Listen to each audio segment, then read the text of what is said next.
Morning guys, first video of this year for me, and there's no prizes for guessing where I am. I'm planning to do a full circuit of the island, which is about 8.5 miles, and I've got to be off by 1:15, otherwise I'm marooned. And Andrea's that confident that I'm going to be marooned, she's made me fetch some extra sandwiches and a sleeping bag. Anyway, less talking, let's get some walking. It's a lovely walk into the village. I haven't seen anybody so far. It's 6 o'clock in the morning, like, so it probably is a bit quiet. And I prefer it like this. You know, when you're walking around, making a film and talking phone, I feel a bit of a twonk at times. So this suits me ideally. I've now got to Lindisfarne Priory. And I'll just focus on this info board, so if anybody wants to read it, you can. And there is St. Aidan. Then if I pan round, the old church you see there is St. Mary the Virgin. Move round, and the Priory. I have actually been in there, and it's just quite interesting. Well worth a visit. And that's a view of the entrance to the Priory.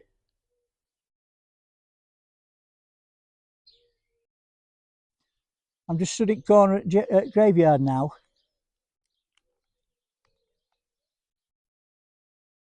It's a superb view out there. Then if we pan round, that's the entrance to St. Mary the Virgin Church. I've left the main island just for a few minutes to go over there, and that's St. Cuthbert's Island. And what happened was, he lived on the main island with the rest of the monks, but he wanted peace and solitude, so he moved over to this island for a bit of peace and quiet. But it was still too near the main island for him, because they kept shouting across to him. And so he packed up from this little island here, which is St. Cuthbert's Island, and moved over to the Farne Islands. And here we are on St. Cuthbert's Island.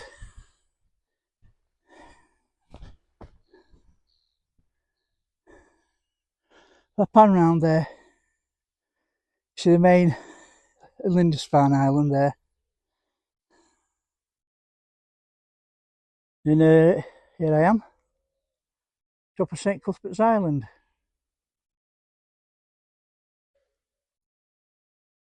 Right, time to head back onto the main island now, I think. And it's getting bloody hot. I'm going to have to disrobe a bit. I'm absolutely sweltering. It's only 7:15. Yeah, there's very, very few people go over there. And when you look at the terrain, you can understand why. It's just big rocks and loads of wet seaweed. In fact, I didn't even myself know it existed. I've been on Lindisfarne, what, 20 or 30 times. And it's only recently that I found out that this St. Cuthbert's Island was there.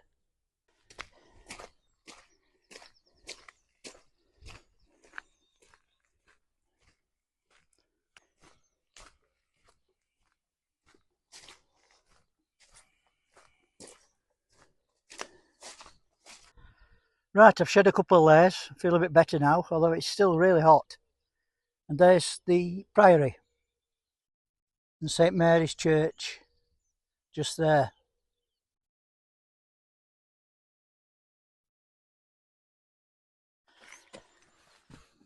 I don't know what this is. Might see on that board. Welcome to the Heugh. Huff is a Northumbrian word for a steep crag and is pronounced Heugh. Not much to see really. But I bet this is older than that guy there. Whatever it is. I've just come into that modern building. The door was open, so I've come up just to have a look. And it's like a bird hide sort of thing. And it's got full 360 views all round. but it's hot up here. It's like being in an oven. There's no fresh air, no breeze or anything. There you can see that, if you can see through reflection of glass, that's a little island I was on. But all the way around, if you go down there, there's little interesting things, you know, from where you stood and what you can see.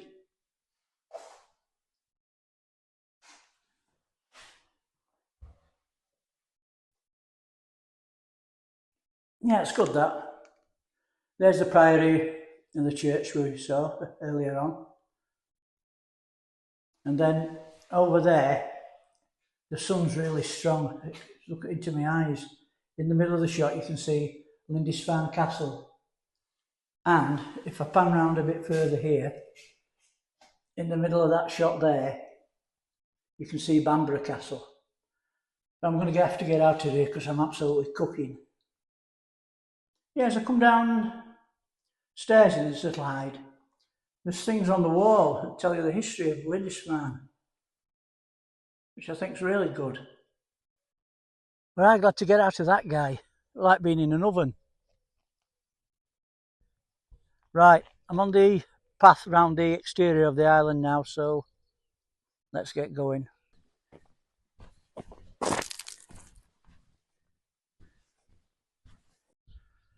I'm now down in the harbour, if you could call it harbour, and there's these things here.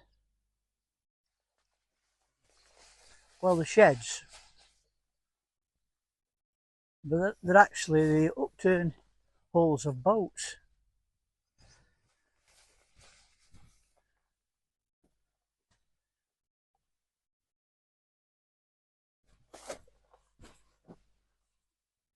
There, you can see that used to be a boat. There's loads of them. I'm nearly at the castle now. This shot's showing you Lindisfarne village. That's where those boats were, the upturned boats we looked at earlier. And that's the harbour. And if we pan round, on that island there in the middle, those like chimney things, they're lime kilns. Then we come right round. There's Bamburgh Castle in the middle. And then as we're squinting into the sun, there's Lindisfarne Castle there, which I'll be in about 10 minutes. I'll be up there. And way above me there is Lindisfarne Castle.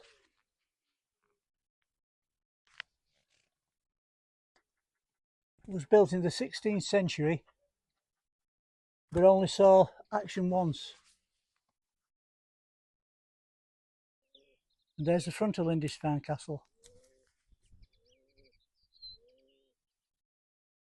Got some more of those upturned boat hulls there. And then in front of me there, where you see that mound, they're lime kilns. Right, I've come down to the other side of the castle. And as I mentioned earlier, it was taken only once. And that was by the Stuarts during the Jacobite risings.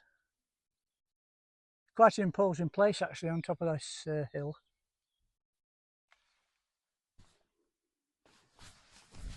Right, here are those lime kilns I mentioned earlier.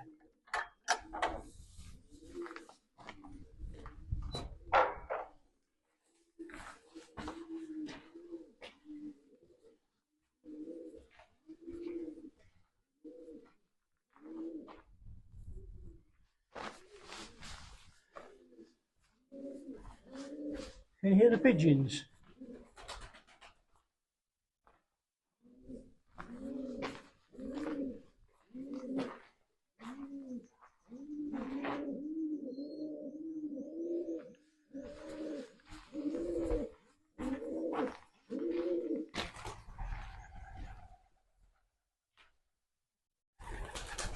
There's an info board. I'll focus on it for a while if you want to read it.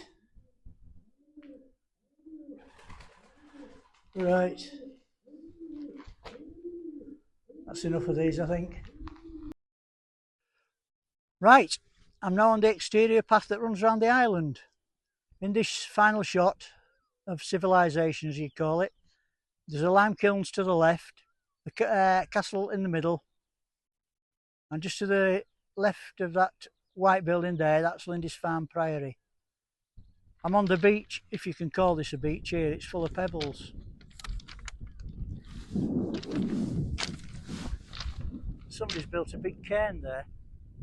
Now, I've had to be rotten and knock it down, eh?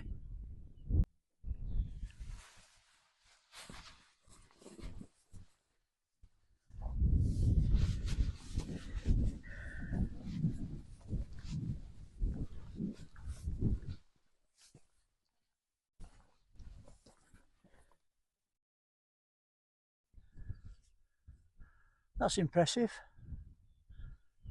A bird at flight, like sort of a basket weaving sort of carry on. That's the best shot I've had so far at Lindisfarne Castle. And now I'm heading that way towards where you can see that little white pyramid, whatever it is. And here we're coming to what looks like a bird hide. You see there's some more of those birds there. Is it wicker work, the word I'm looking for, not basket weaving? Let's see if he's open.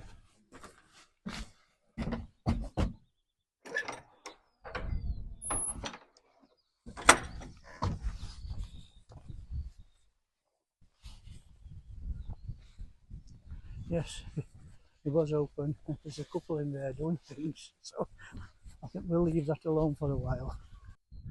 I don't know whether you can see him in the middle. There's a deer stood there looking at me. Well, I've reached that white pyramid thing, and it's actually called Emmanuel Head. And it was many years ago an aid to shipping. I suppose it's a sort of a lighthouse without a light on top.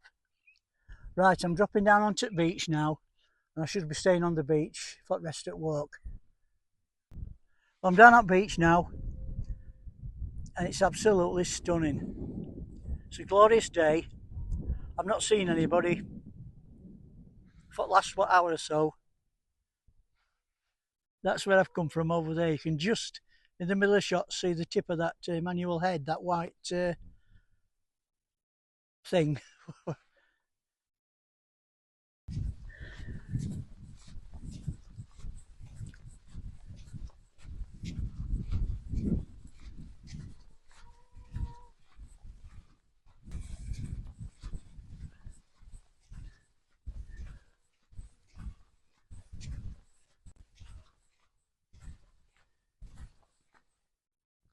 Right, time for a rest, I think.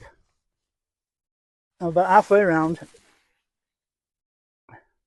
and it's hot. I've seen nobody for the last hour and a half, except for two deer. Where I'm sat at the moment, straight in front of me, I can, well, in the distance, I can see Lindisfarne Castle. I've got 3 hours to get back to the car, otherwise I'm spending night here. But I've enjoyed it. It's been a great walk, like, you know, it's so peaceful out here. I just hope the second half is a bit easier than the first half, you know, because I was going through jumps like up and down, like, you know, and it just get a bit tiring. But anyway, less talking, let's do some more walking. I've reached the tip of Lindisfarne now, and you can see in front a beautiful golden sanded beach. And in the middle of the picture, I don't know whether you'll be able to make it out, is Berwick. And I can just see the our caravans in the distance. I'm moving round then, I'm going to follow the outside of the island. And I think just in the middle there, you can see Lindisfarne Castle. Right, we'll have one last look at beach. Totally deserted, and behind me is a very famous building, and I'll let you see it in about 5 minutes. And here it is. that building I was talking about just then. If anybody watches the TV crime series Vera, well, this is Vera's home. And I'm going to have a look round it.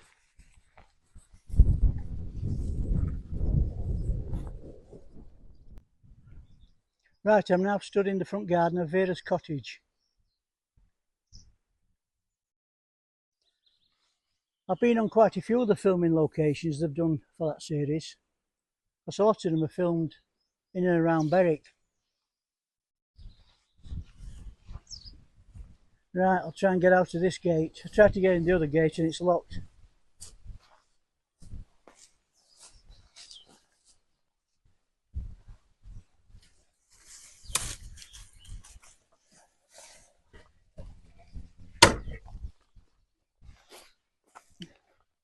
That's the side of the cottage.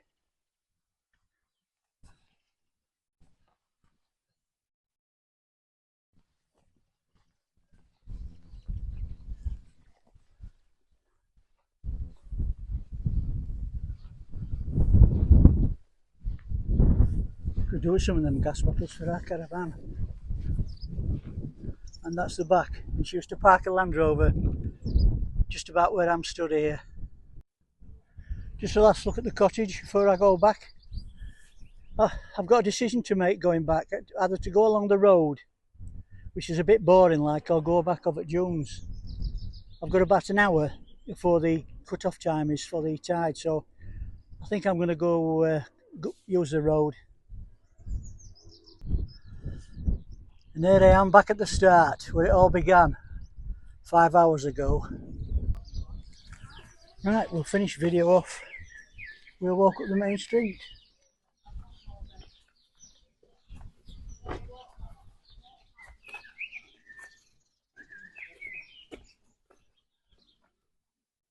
As you can see, there's a pub there.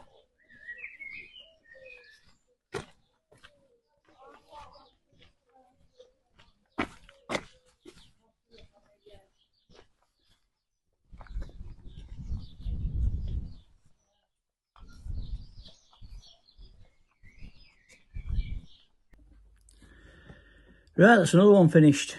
If you stayed this far, thanks for your support. The walk itself, I found it really tough. It was hot and we're going up and down the dunes like it took its toll. Although in the last couple of weeks I've done a couple of 25-mile walks and a half marathon, so that's probably a telling factor as well. Before I sign off, I'd like to thank Bobby, my grandson, for all his support, and Donna for getting me these wireless microphones. It certainly made things a lot easier, you know, on filming part. And also, as usual, Charlotte and James for putting it all together. So until the next one, I'll just say stay safe out there, and thanks for watching again.